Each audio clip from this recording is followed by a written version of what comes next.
Muy bien, buenos días entonces. Damos inicio a esta sesión del día de hoy y ahora sí con todas las herramientas listas para poder hacer incluso la grabación. Pido de favor a alguno de ustedes que pueda hacer en breves líneas, en breve espacio, un pequeño resumen de las líneas generales que tratamos, en las ideas que consolidamos en nuestra actividad académica de la clase anterior. Por favor, breves líneas para dar paso inmediatamente ya a la clase del día de hoy.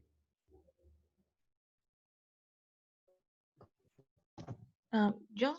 Sí, Muy bien, Cindy, vamos. la clase anterior respecto al de ideas que vimos en la plataforma Teams.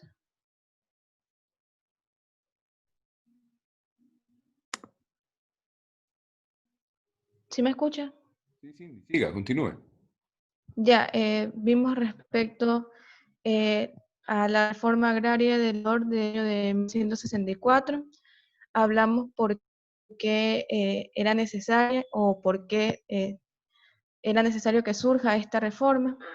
Especialmente se habló de que era necesario debido a los constantes abusos que estaban sufriendo los agricultores respecto a las personas que tenían estas grandes concentraciones de tierra, que eran pocas familias, alrededor, como usted había dicho en la clase anterior, de 40 o 50 familias abarcaban grandes extensiones de tierra alrededor de los años 60 en Ecuador. La tierra por parte de estas personas, por lo general, estaba mal producida, debido a que no tenían no tenían las herramientas ni los conocimientos para poder producir y no tener un impacto tanto en el suelo como en el medio ambiente y poder así, de esa forma, sacar mejor productividad de las cosechas que tengan.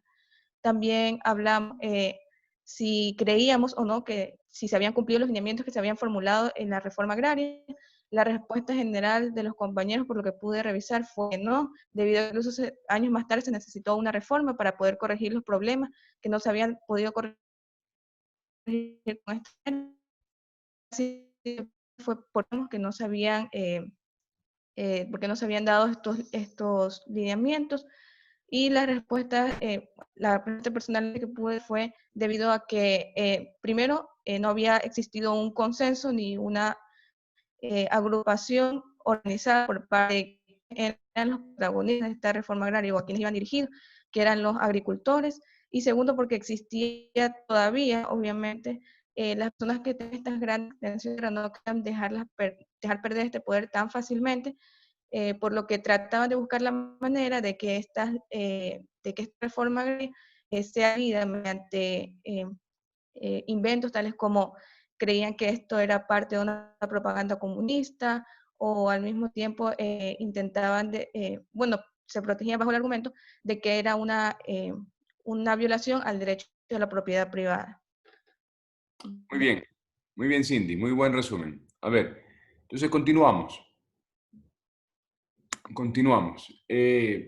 Básicamente, podemos señalar que a pesar de los objetivos, los grandes objetivos que plantea la reforma agraria del 64, permítanme admitir a un estudiante, la reforma agraria del 64 fue limitada normativamente en la práctica escasa, porque concedió un amplio margen de salvaguardas y beneficios a los sectores terratenientes y latifundistas. Sin embargo, como bien apuntaban algunos de ustedes en el chat académico, en la clase anterior, correctamente, es posible afirmar que los efectos de la reforma agraria operada por la ley del 64, ley de descolonización, han transformado significativamente la estructura jurídica y fáctica del agroecuatoriano. La importancia del sector agrario capitalista, desde ese momento hasta la actualidad, está vinculada al factor que han jugado a lo largo de estas décadas este sector económico, en la concreción o en la limitación de la reforma agraria. Es importante señalar que la reforma agraria, a pesar de que tuvo resistencias, se trató de un procedimiento normativo que tenía muchísimos apoyos sociales, económicos, políticos e incluso religiosos. Tenemos que ubicarnos, ¿no? La reforma agraria empieza con la ley del 64. Sin embargo, ya toda Europa y toda América colonizada, la del norte, que tenía un gran desarrollo ya en la agricultura, y Europa, habían empezado lo que se denomina en la doctrina las regularizaciones agrícolas.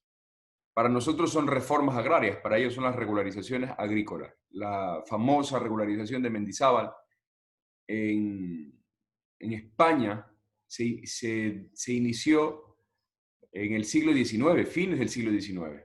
Entonces, nosotros más bien estábamos en un punto tardío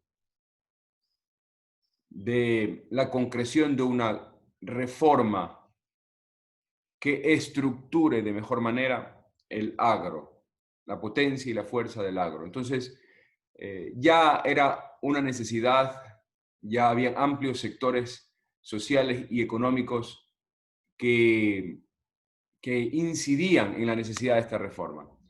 La doctrina apunta a que si no se incidió de manera mucho más radical, esto encuentra explicación en la inexistencia de un movimiento indígena agrícola, ¿no? El movimiento indígena agrícola, porque tenemos que aceptar que la economía agrícola es una economía indígena. La economía agrícola es una economía indígena.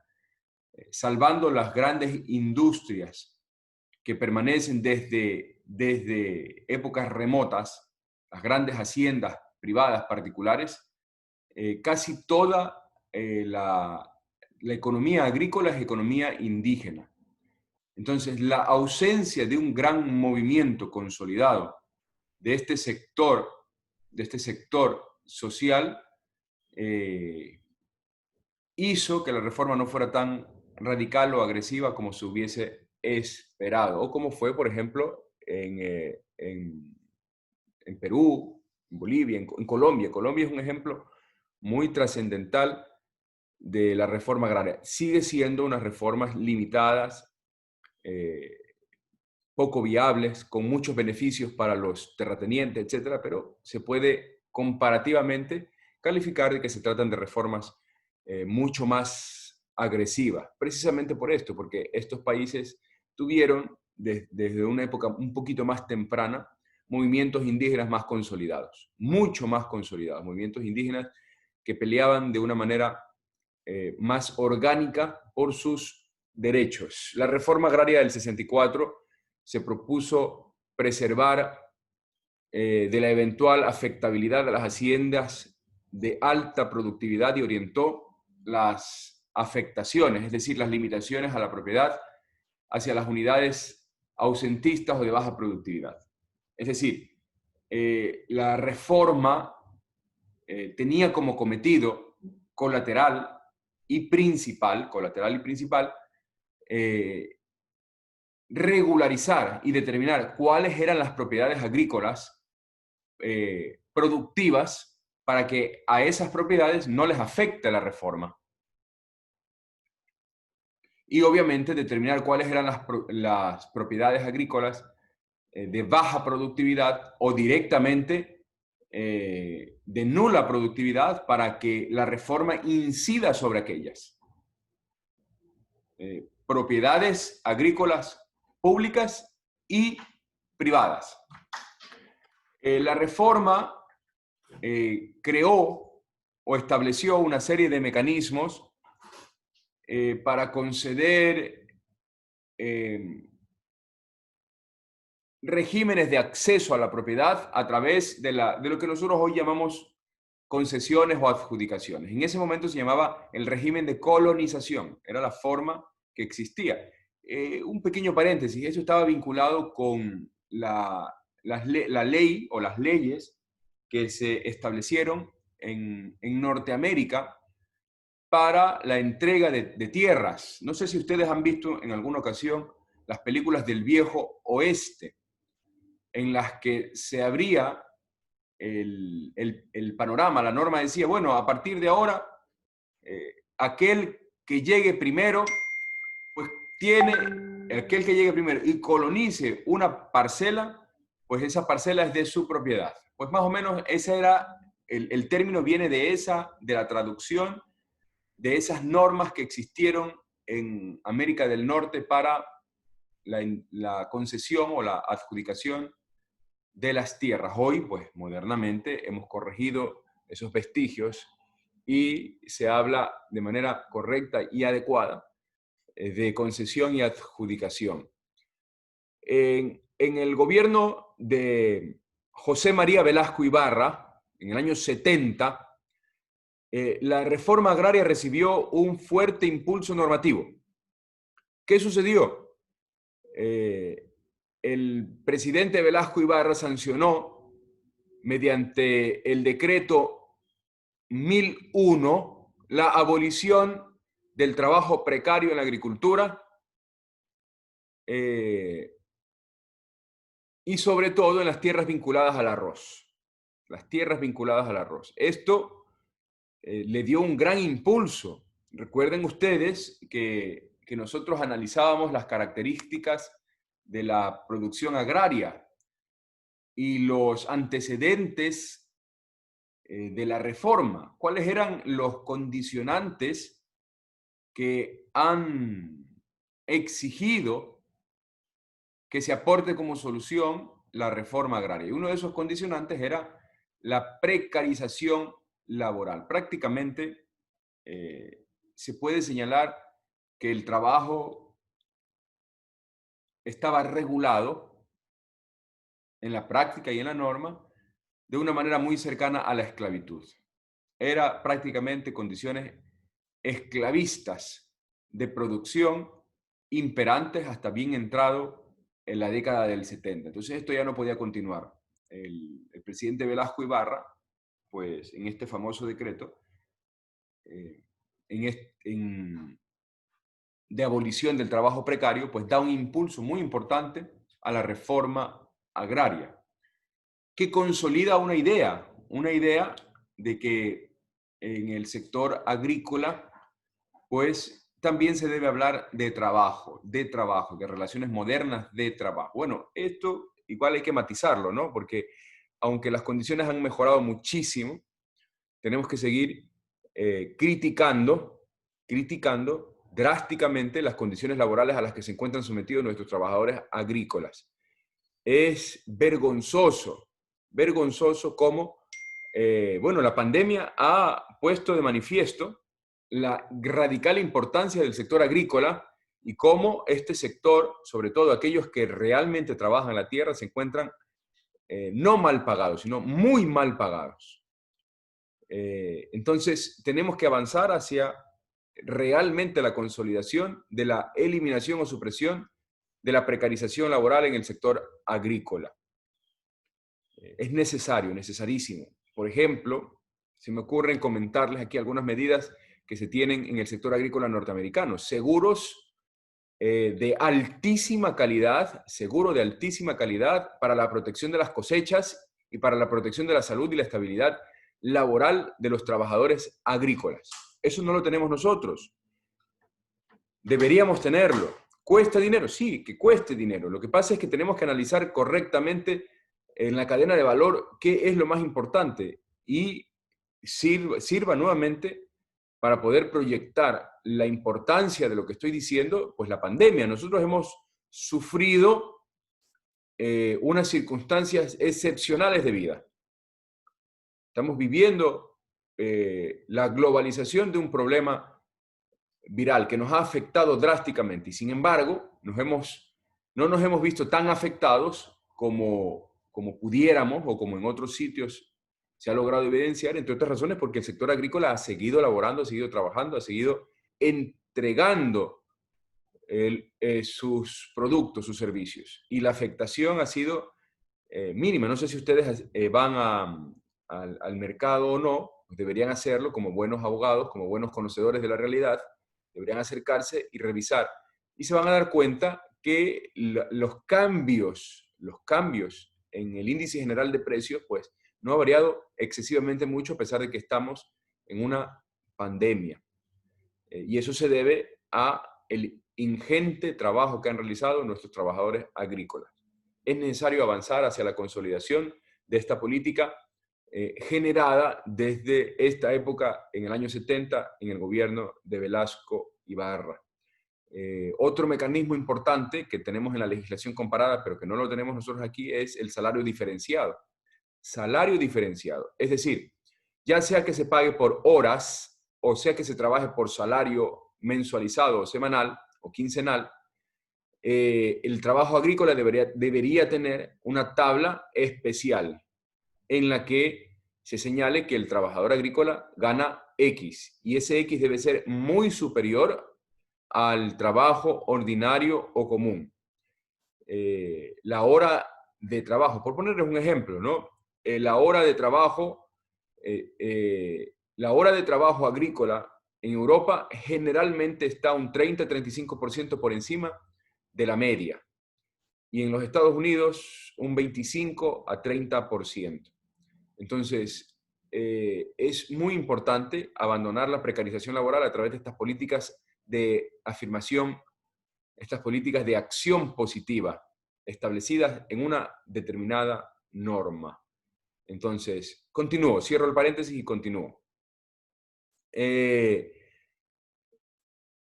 Estas medidas contribuyeron decisivamente a que el sector campesino de la costa ecuatoriana, que tenía un gran punto de choque con los grupos terratenientes o propietarios privados de la tierra, pues se haya conducido este conflicto, de alguna manera. Ojo, estas resistencias siguen manteniéndose, son actuales incluso. No sé si ustedes conocen el sector de la caña, el sector cañicultor, tanto los zafreros como los productores de caña tienen una constante y muy fervorosa pelea con los grandes ingenios que compran la producción, etcétera, y que muchas veces pagan lo que ellos consideran deben pagar, pero no lo que las reglas establecidas por el Ministerio de Agricultura señala para que se limite la precarización laboral y para que los productores, cañicultores, pues puedan tener una mayor libertad. Entonces, esto solucionó mucho, mejoró mucho la conflictividad existente entre agricultores costeros de la costa y los terratenientes. Sin embargo, no se puede afirmar con rotundidad que haya solucionado el problema, entre otras razones porque las políticas que yo les he comentado, que están presentes en la legislación comparada, pues en Ecuador siguen estando ausentes, siguen estando sin una comprensión, sin una conciencia de que el trabajo agrícola es sumamente importante, excesivamente importante. La ley de la reforma agraria del 64, coadyuvada por este decreto del 70, ayudó a perfilar unas transformaciones agrarias del litoral muy importantes, muy trascendentales. La ley de reforma agraria del 73 fue más radical que la del 64. en general,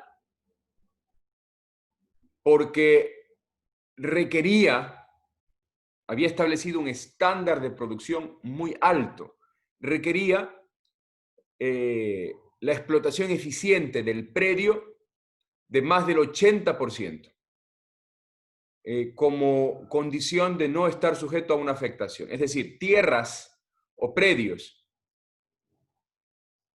que no estaban eficientemente producidos en un 80% eran susceptibles de ser afectados por la reforma agraria. La reforma del 73, por tanto, es una reforma que exigía mucho más para llamar tierras productivas a las propiedades agrícolas. En la ley del 73 también se señalaban como causales de expropiación la existencia de relaciones no salariales y la presión demográfica. ¿Qué significan estos condicionamientos, estas causales? Por ejemplo, si se verificaba que el trabajo que se ofrecía por parte de los agricultores no estaba contractualmente definido, sino que se hacía, por ejemplo, tú trabajas aquí y te permito vivir en mi finca. Trabajas aquí y te doy una parte de la cosecha para tu subsistencia, etc. Esas condiciones que eran condiciones, condiciones laborales precarias, ya no estaban toleradas por la ley del 73, a tal extremo que habilitaban inmediatamente la expropiación de esa propiedad agraria. Inmediatamente. Y luego también el empuje demográfico. Si el pueblo, la ciudad, crecía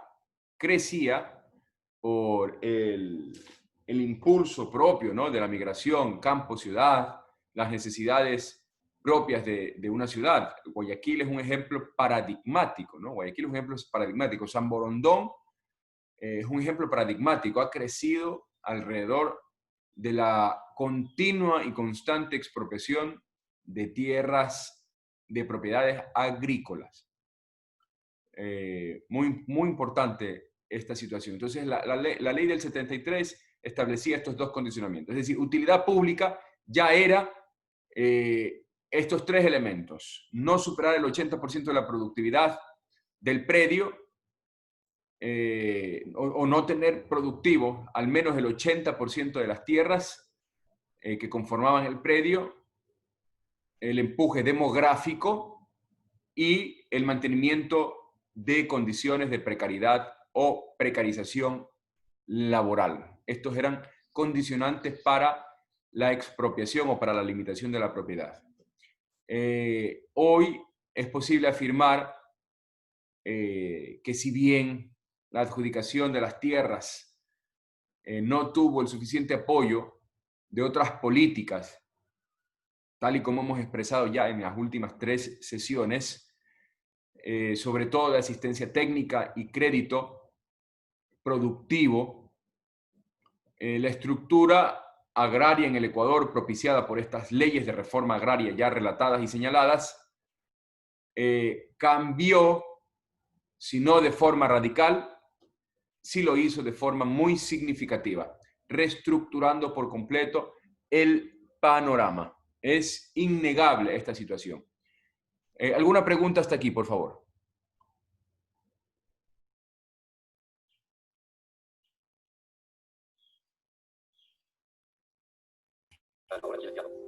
Doctor, una consulta en relación a lo que usted está explicando del sector agrícola, como que, bueno, en la explicación entendí de que no se le daba la importancia necesaria, pero a mi percepción, considero de que la importancia sí se la da como tal. ¿Por qué? Porque estaba revisando en estos días un plan de tierras que habían instalado aquí en el gobierno por el año 2010-2011, donde se buscaba la redistribución aproximadamente de 2 millones de hectáreas para las familias que no poseen tierras, para la agricultura como tal.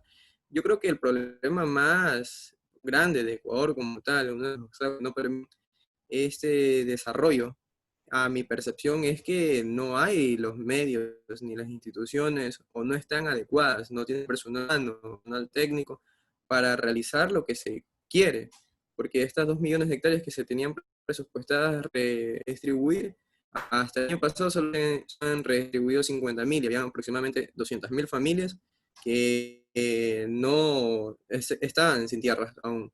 Entonces, no sé, mi percepción. Creo que la normativa está, lo que no hay son los estudios necesarios, el personal necesario, los implementos técnicos, económicos, para que eso de ahí se pueda llevar a cabo. ¿O estoy errado en mi opinión o criterio? No, está bien, Abraham. Es interesante su punto de vista, pero su punto de vista más bien corrobora la idea. Es precisamente eso. Tenemos normas que en teoría podrían solucionar estos problemas y estas críticas que hacemos, pero el problema es que la falta de importancia que se le concede a estas situaciones impide que se asignen los recursos. No hace falta, les digo honestamente, si nos ponemos a pensar en los grandes beneficios que tiene poder desarrollar de una manera muy radical el sector agrícola en el Ecuador, sobre todo partiendo de que el Ecuador es una economía pobre, monoexportadora, agroexportadora, agro... la agricultura no solo sustenta la economía nacional, sino también la economía de exportación. Entonces, si nosotros observamos todos los grandes beneficios, podríamos lanzar una política de endeudamiento específicamente para ese sector, porque ese sector va a rendir muchísimo dinero. Ese sector va a ser un sector que puede ser un motor de cambio. Entonces, pero por la escasa importancia que se le concede a estas connotaciones, a dedicarle dinero para la redistribución de tierras, por ejemplo, tal y como usted pone en este plan ambicioso, ¿sí?, del gobierno anterior, pues no se asignaron los recursos, no se asignaron los recursos, no se establecieron como prioridades para poder asignar estos recursos. Y estos recursos tenían que venir de unas políticas crediticias internacionales, porque se requiere muchísimo dinero para poder poner en práctica estas cuestiones, crédito productivo, etcétera, que existe. Ojo, existen muchísimos organismos multilaterales que estarían dispuestos a poder financiar esta transformación del agroecuatoriano. Entre otras razones, porque podrían participar de las ganancias de lo que va a significar esta gran reforma del agroecuatoriano, solamente a partir de la semilla. Imagínense ustedes, yo ya les he comentado aquí, en la China se produce por hectárea de 100 a 120 quintales de arroz. Nosotros en el Ecuador, si llegamos a 30, 35, 40, estamos felices. ¿Qué se necesita para lograr superar estas debilidades, estas barreras de productividad? Pues crédito productivo, tecnología, etc. Y eso cuesta dinero. Y el dinero solamente se concede en la medida en que se considera importante a un específico o determinado sector. ¿Qué sector recibe más apoyo y atención en el Ecuador? Revisemos las cifras del Banco Central para la concesión de crédito. Ustedes se van a dar cuenta que la mayoría del apoyo financiero de la banca privada y pública está destinado al sector comercial. Y el sector comercial es importante, por supuesto que es importante, pero deberíamos establecer prioridades en una economía como la nuestra. ¿Qué es más importante? En una economía plagada de desigualdades y de inequidades, ¿qué es más importante hoy en día? Entonces, debemos señalar con justicia, ¿no?, que uno de los factores más importantes está ligado a la no entrega de recursos. Muy bien, excelente. ¿Pero por qué no se entregan los recursos? Porque no se aprecia adecuadamente la importancia de entregar a las familias, a los pequeños productores, entregar tierras para una adecuada redistribución. Esto no solo consolida una idea de desarrollo que ya está establecida en nuestra Constitución, la idea de desarrollo solidario, ¿no? Solidario, sustentable, una economía, la pequeña economía agrícola, no solo coadyuva en aquello, sino que coadyuva en el fortalecimiento de las mejores formas de distribución de la riqueza, de la equidad, de la igualdad de oportunidades. No sé si con eso le aclaro el tema, Abraham. Sí, doctor, sí, claro. O sea que básicamente el problema sería de que las normas están, lo que no hay, o sea, todo se lo hace medias, básicamente. O sea, se hace la norma, pero no se la lleva a cabo, o no se la cumple a cabalidad para lograr los objetivos que cumple. Exactamente. Y lo que tratamos de explicar aquí, desde la perspectiva de la metodología aportada por la Escuela de Frankfurt, es una metodología crítica, es aportar críticas metodológicas. ¿Por qué razón eso ocurre? Tenemos buenas normas, tenemos normas espectaculares, tenemos objetivos normativos que son envidiables, pero ¿qué es lo que pasa? Pues uno de esos problemas están ligados a la facticidad. Y en el ámbito de la facticidad, la falta de importancia, la falta de conciencia jurídica, la escasa implementación de técnica, de tecnología, etcétera. Todos esos problemas están ligados a ese problema. No es un problema de norma, insisto, es un problema de facticidad. La vinculación entre facticidad y norma. La norma la tenemos, son normas con unos estándares muy altos comparativamente. Pero ¿por qué no se llevan a cabo? ¿Por qué no se cumplen? Pues porque los operadores jurídicos no tienen una comprensión de la importancia, la radical importancia de la reforma agraria para poder proteger la dignidad de la persona. ¿Tiene que ver la reforma agraria con la dignidad de la persona? Pues por supuesto, pero ese enlace normativo no lo tenemos, no hay una conciencia jurídica que lleve a la idea de que para proteger a la dignidad de la persona se requiere de la reforma agraria. Nosotros tenemos una economía sustentada. La población económicamente activa del Ecuador, está vinculada. No tenemos cifras actuales producto de la pandemia, pero hasta antes de la pandemia tenemos datos reales de que el 40% de la población económicamente activa estaba vinculada a actividades informales. 40% de la población económicamente activa vinculada a actividades informales. Pues es necesario formalizar a esas personas, porque esas personas no solo que no tributan, sino que esas personas no están protegidas por el ordenamiento jurídico. No están vinculadas, por ejemplo, a un correcto sistema de salud, etcétera, etcétera, etcétera. ¿La reforma agraria puede apuntar a solucionar esto? Por supuesto que puede ser, pero no solo la reforma agraria. Ojo, estamos ahorita en un curso de Derecho Agrario y de Recursos Naturales, entonces yo estoy hablando desde esta perspectiva, pero podríamos enlazarlo con otras políticas que redunden en la protección de la dignidad de la persona. Pero aquí, en este caso, simplemente se trata de tratar de verificar cómo una adecuada política de redistribución de tierras podría lograr solucionar muchos problemas del Ecuador, muchísimos problemas. ¿Alguna otra inquietud? De lo contrario, continúa. Abogado. Más que quiero un comentario respecto a lo que usted mencionaba sobre los créditos que dan los bancos públicos y privados, la banca pública y privada. Es que estoy leyendo y dicen que también tiene mucho que ver con el hecho de que no es una inversión, vaya, y no quieren invertir, al menos durante la primera ley de reforma agraria no se buscaba invertir en un conjunto de personas que en su mayoría padecían de analfabetización, y aún así, a pesar de que han pasado los años, siguen con este estigma de que son personas no preparadas y que va a ser una inversión en una bolsa rota, vaya. Entonces, no sé si eso también puede hacer alguna dificultad fáctica para poder impedir que se siga desarrollando la industria del agro. Por supuesto, Giovanna, tiene razón usted, pero por eso esto tiene que ser una política pública, para que estos créditos estén apalancados o garantizados por el Estado. El Estado es el que tiene el deber. Vamos a ver, ustedes tienen que comprender también que el Estado debe asumir, ¿qué cosa?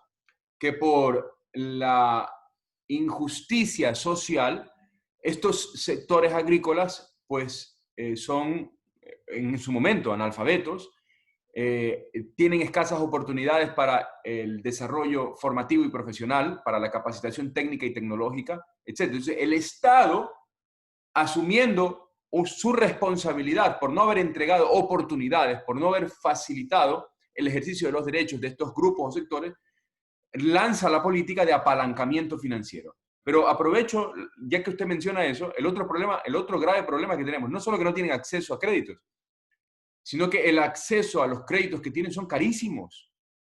Carísimos, 8, 9, 10%, y la gente llama a eso crédito productivo.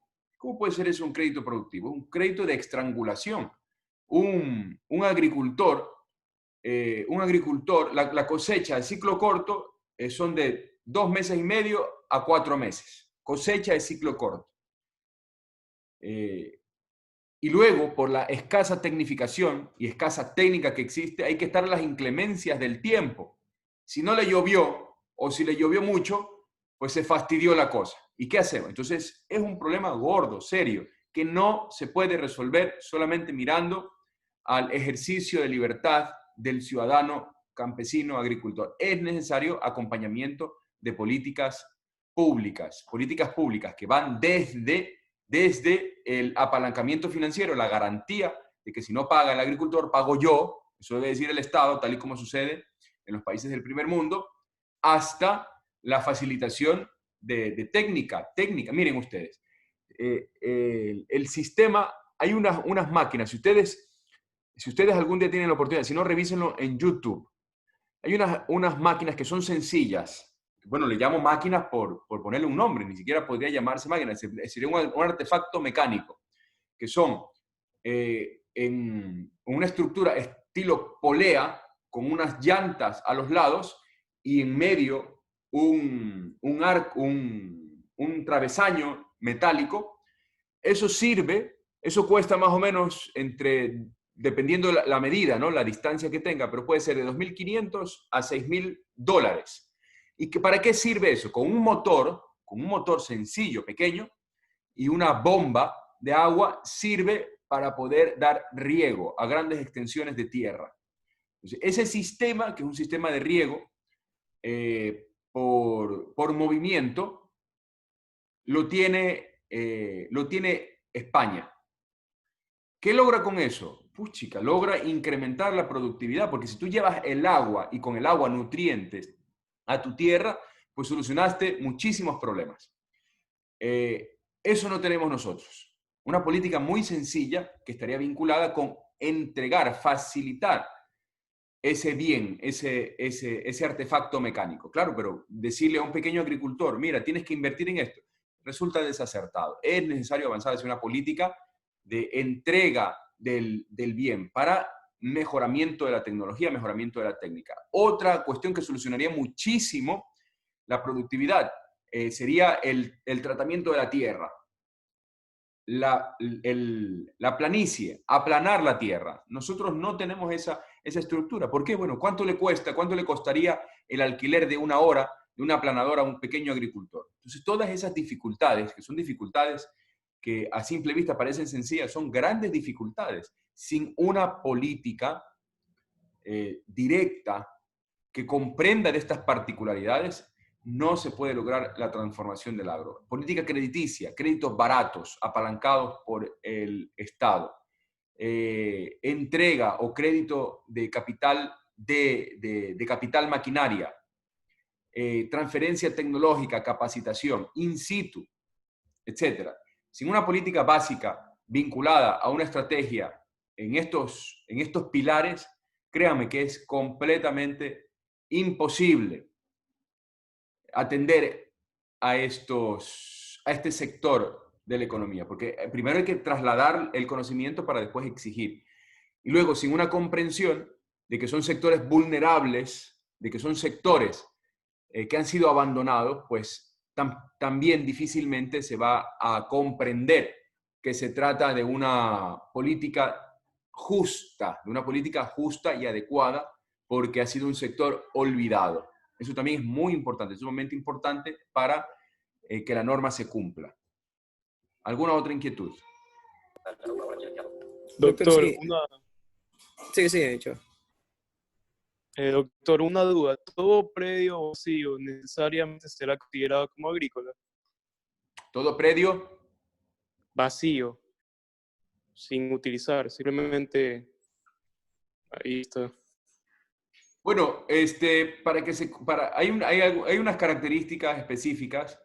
Primero que esté que no que no esté en el perímetro urbano, aunque hay reglas que permiten hacer siembra dentro del perímetro urbano. Pero una de las primeras características es no estar dentro del perímetro urbano, aunque hay excepciones. Dentro del perímetro urbano se puede sembrar. Claro que se puede sembrar. Sobre todo hoy, pequeño paréntesis, antes de contestar al compañero Chevasco, pequeño paréntesis, el sistema de siembra,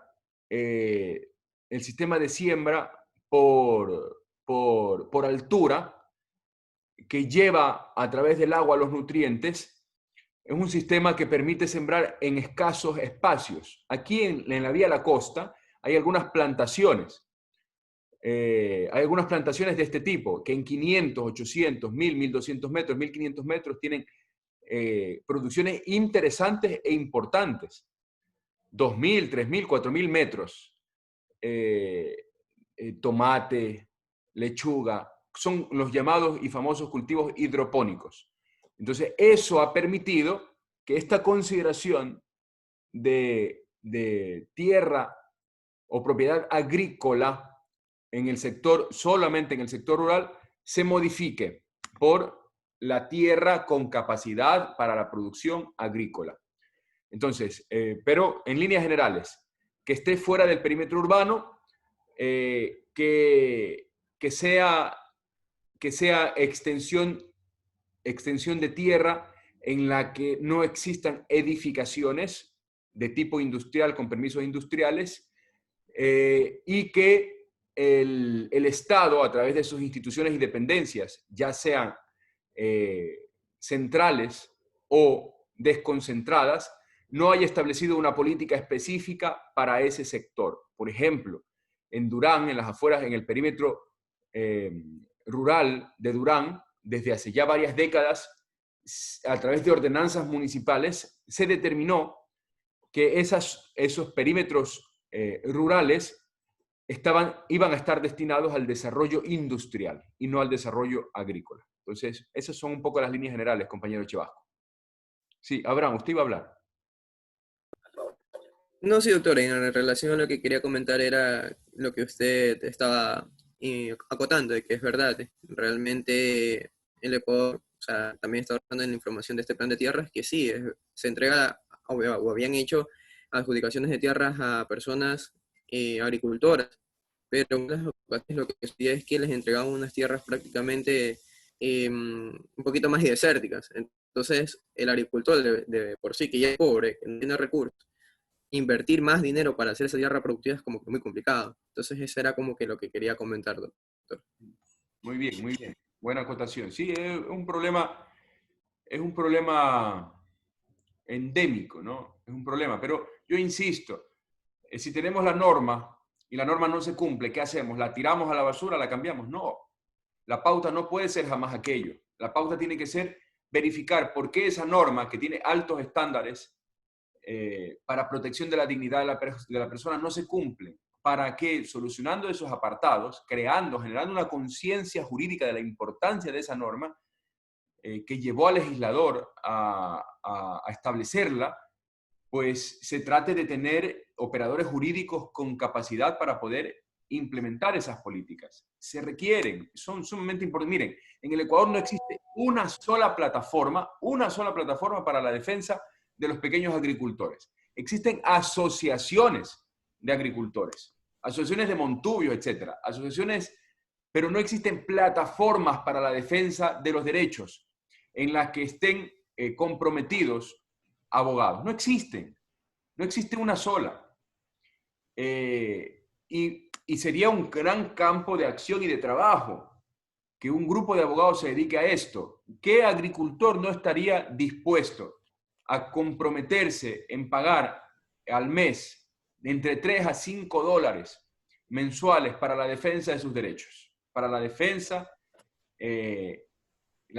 radical de sus derechos, para que se cumplan estos derechos y que ya están consignados en la norma. Miren, hay un programa muy importante Doctor,